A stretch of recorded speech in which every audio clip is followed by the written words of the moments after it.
tajuk 6.3. Jadi reaksi terhadap pembentukan Malaysia. Jadi kita tengok gambar latar tu, okey, kita boleh tengok. Jadi Melayu Merdeka ataupun Tanah Melayu Merdeka 31/8/1957. Sarawak Merdeka 22/7/1963 dan Sabah Merdeka 31/8/1963. Jadi hari ini tajuk 6.3 ni kita akan tengok reaksi terhadap pembentukan Malaysia. Jadi di akhir pembelajaran ni kamu akan dapat yang menjelaskan reaksi dalam negeri dan juga negara luar terhadap pembentukan Malaysia. Jadi tokoh parti pemimpin politik di Sabah dan juga di Sarawak. Jadi ini adalah tokoh-tokoh ataupun pemimpin parti politik yang terdapat di Sabah. Okey, SUPP, Ong Ki Hui, Parti Negara Sarawak, Datuk Bandar Abang Haji Mustapa, Parti Kebangsaan Sarawak, SNAP, Stephen Kalong Ningkan, Temenggung juga, Donald Stephen, Datuk Mustapa Datuk Harun, JS Sundang dan juga Ku Siak Chew. Jadi semua parti-parti ini telah bergabung dan membentuk Parti Perikatan Sabah. Dan Parti Perikatan Sabah ini telah menyokong penyertaan Sabah ke dalam Malaysia, namun mereka telah mengemukakan 20 tuntutan. Dia kata kami boleh masuk dalam Malaysia, tapi kami nak 20 perkara ni dimasukkan di dalam perlembagaan negara yang baru. Jadi 20 tuntutan ataupun 20 syarat ni dikenali sebagai perkara 20 yang akan dimasukkan di dalam perlembagaan Malaysia yang baru. Jadi tuntutan Sabah dan Sarawak sekiranya ingin menyertai Malaysia. Jadi 20 tuntutan tersebut, ini adalah perkara-perkara yang dituntut oleh Sabah dan Sarawak. Yang pertama, tuntutan ini bertujuan melindungi hak dan kepentingan penduduk Sarawak dan juga Sabah. Dan perkara 20 ini disebut sebagai hak wilayah asingan. Jadi, hak wilayah asingan ini adalah perbezaan pembahagian kuasa antara negeri Sabah dan Sarawak dengan negeri di Semenanjung. Jadi, mereka nak 20 perkara, mereka tuntut 20 perkara daripada Kerajaan Persekutuan Tanah Melayu. Jadi, dengan kata lain, hak wilayah asingan ini adalah wilayah yang ditadbir pihak tertentu dengan kuasa kehakiman dan pentadbiran sendiri. Mereka setuju masuk dalam Malaysia, tetapi beberapa perkara akan diuruskan sendiri oleh rakyat Sabah dan juga Sarawak, ataupun diuruskan sendiri oleh kerajaan Sabah dan juga Sarawak. Jadi yang pertama adalah kedudukan istimewa, penduduk asal negeri dan juga hal ehwal immigration. Yang kedua ialah agama Islam. Ketiga, kerakyatan. Keempat, bahasa kebangsaan. Peruntukan kewangan nombor 5. Nombor 6, ketua negeri. Dan last sekali ialah pelajaran. Okey, yang berikutnya adalah Brunei tidak menyertai Malaysia. Jadi pasal apa Brunei tidak menyertai Malaysia? Jadi, okey, kita akan tengok. Jadi yang pertama, kalau kita baca buku dia kata, okey, pada peringkat awalnya Sultan Omar Ali Saifuddin telah menyokong gagasan Malaysia. Jadi pada dasarnya memang Sultan Brunei iaitu Sultan Omar Ali Saifuddin telah menyokong gagasan Malaysia dan beliau telah membentuk sebuah suruhanjaya bagi meninjau pendapat rakyat di Sarawak. Walau bagaimanapun, Parti Rakyat Brunei, pimpinan A.M. Azhari telah menentang idea tentang penubuhan Malaysia. Jadi, Parti Rakyat Brunei ni, dia mahu menubuhkan Persekutuan Borneo iaitu Kalimantan Utara yang terdiri daripada Sarawak, Sabah dan juga Brunei. Jadi, dia kata dia tak nak masuk dalam Malaysia. Sebab apa? Sebab dia nak buat negara yang hanya melibatkan negeri-negeri di Borneo.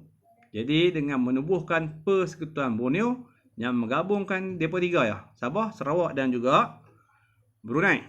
Jadi anggota Parti Rakyat Brunei telah menganggap gagasan Malaysia sebagai satu neokolonialisme, iaitu penjajahan bentuk baru. Okey, berikutnya A.M. Azahari telah melancarkan pemberontakan di bawah pasukan Tentera Nasional Kalimantan Utara yang ditubuhkan di beberapa daerah di Sabah, Sarawak dan juga Brunei.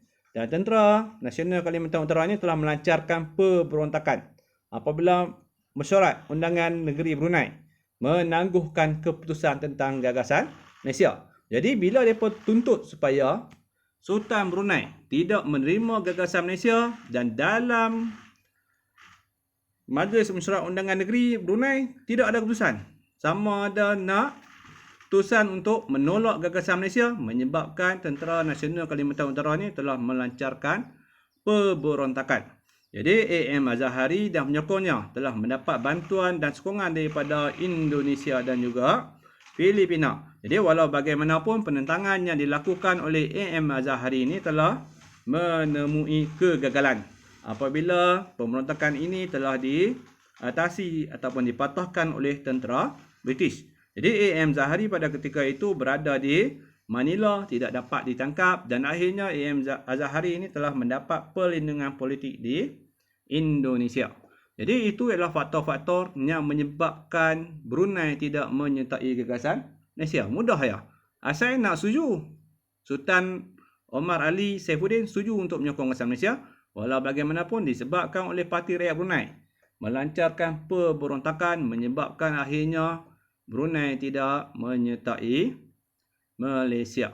Jadi ini adalah soalan kebat. Penubuhan Malaysia memperlihatkan kematangan pemimpin kita melihat masa depan. Jadi pada pandangan anda, mengapakah kemasukan Sabah dan Sarawak dalam Malaysia memberi banyak faedah kepada rakyat negeri tersebut? Kamu jawab soalan ni dan kamu hantar dalam grup. Maksud kamu tulis atas kertas, kamu snap, lepas tu send kepada cikgu. Okey, yang berikutnya ialah reaksi negara luar terhadap pembentukan Malaysia. Jadi reaksi ini dah negara luar yang terlibat ialah Indonesia dan juga Filipina. Jadi dua negara ya. Sebab apa? Sebab dua-dua nak Sabah dan juga Sarawak. Jadi Indonesia dia nak Sabah dan Sarawak, dan dia bercadang untuk membentuk Indonesia Raya. Manakala Sabah pula dituntut oleh Filipina kerana menyatakan bahawa Sabah ini adalah sebahagian daripada milik Kesultanan Sulu. Okey, kita tengok dulu yang pertama ialah di Indonesia. Jadi di Indonesia pada peringkat awalnya, Indonesia ni dia buat tak tahu ya. Jadi tentangan hanya muncul pada akhir tahun 1962 apabila Indonesia menuduh gagasan Malaysia sebagai neokolonialisme yang akan mengancam Indonesia. Jadi Parti Komunis Indonesia telah mempengaruhi Presiden Sukarno untuk mengisytiharkan dasar konfrontasi. Jadi dasar konfrontasi ini adalah dasar daripada segi ekonomi dan juga kemasyarakatan dengan melancarkan konsep Ganyang Malaysia pada 20 Januari 1963. Jadi pada peringkat awalnya mereka ni telah menyerang kapal-kapal nelayan penduduk Tanah Melayu dan juga melakukan pencerobohan udara. Jadi walau bagaimanapun tidak dilayan oleh pemimpin Tanah Melayu. Jadi yang berikutnya, mereka telah menghantar pengintip untuk memusnahkan gagasan Malaysia dari dalam secara sulit, dan mereka juga telah memburukkan nama Malaysia di negara Afro-Asia dan juga negara dunia ketiga, yang menyebabkan Tunku Abdul Rahman telah dilantik mengetuai perwakilan negara ke beberapa buah negara Afrika bagi menjelaskan perkara sebenar kepada negara-negara tersebut. Dan yang terakhir, tentera Indonesia telah menyerang Malaysia melalui Johor, Sabah dan Sarawak, termasuklah serangan terhadap kapal-kapal nelayan. Jadi apabila mereka mula melancarkan serangan melalui udara dan juga darat, jadi Malaysia telah bertindak balas dengan bantuan tentera Commonwealth seperti Britain, Australia, New Zealand dan juga Kanada. Jadi selain itu, Tengku Abdul Rahman telah menghantar bantahan rasmi kepada Setiausaha Agung PBB pada ketika itu. Jadi hubungan tegang ini berlanjutan sehinggalah September 1965 apabila berlakunya pemberontakan bersenjata di Indonesia. Apabila Jeneral Suharto telah berjaya menggulingkan Presiden Indonesia iaitu Soekarno.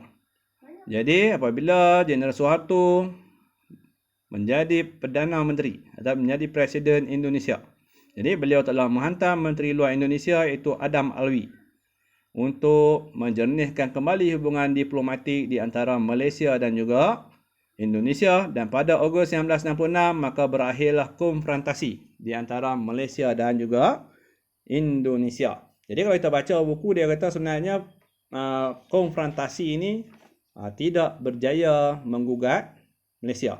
Sebaliknya yang tergugat daripada segi ekonomi ialah Indonesia. Okey, yang berikutnya Filipina. Jadi 6.35 reaksi negara luar terhadap pembentukan Malaysia, Filipina. Jadi Presiden Macapagal telah membuat tuntutan rasmi Filipina ke atas Sabah pada bulan Jun 1962. Jadi beliau mendakwa Sabah adalah sebahagian daripada milik Kesultanan Sulu. Sebab tu kalau kita tengok yang baru-baru ni, beberapa tahun ke belakang ni, berlakunya cubaan oleh askar-askar Sulu daripada Filipina cuba untuk mendapatkan Sabah. Jadi walau bagaimanapun kita tengok beberapa anggota keselamatan kita telah dibunuh dengan kejam, yang akhirnya gerakan ketenteraan telah dilancarkan kepada Kesultanan ataupun askar-askar Sulu ni, yang menyebabkan banyak kematian di Sabah. Okey, yang berikutnya adalah tuntutan Filipina ni berdasarkan perjanjian antara Sultan Jamilul Alam dengan Baron van Overbeck pada tahun 1878. Jadi kalau ikut sejarah, kalau kita baca buku, dia kata Baron van Overbeck ni dia buat perjanjian dengan Sultan Sulu. Kemudian dia telah menjualkan hak milik perjanjian tersebut kepada Alfred Dent. Jadi Alfred Dent ni ialah seorang saudagar British yang telah menubuhkan syarikat Borneo Utara British ataupun SBUB yang memerintah Sabah sehinggalah kedatangan Jepun, dan pada tahun 1946 SBUB ni telah memberikan Sabah kepada pemerintah British.